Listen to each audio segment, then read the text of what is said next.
নমস্কার, আমি সংগ্রামী যৌথ মঞ্চের একজন সাধারণ সৈনিক এবং অনশনকারী হিসাবে সবার উদ্দেশ্যে জানাই, আগামী 17 তারিখ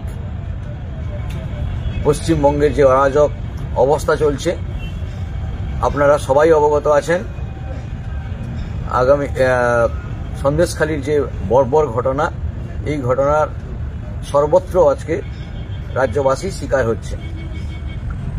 সন্দেশখালী আজকে মুখ ফুটে প্রতিবাদ করছে, বাকি সবগুলো জায়গাতেও এই প্রতিবাদ ক্রমশ ধ্বনিত হচ্ছে, শুধু সময়ের অপেক্ষা। আমরা আগামী 17 তারিখ সংগ্রামী যৌথ মঞ্চের তরফ থেকে একটা মৌন মিছিলের আহ্বান জানানো হয়েছে।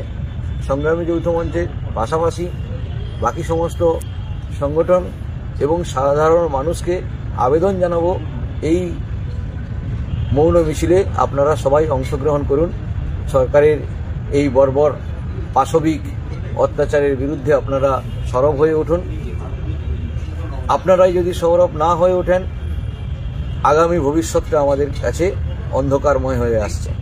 এই অন্ধকারের হাত থেকে পশ্চিমবঙ্গবাসী হিসাবে পশ্চিমবঙ্গকে বাঁচানোর জন্য আপনারা এই মৌন মিছিলে সামিল হন।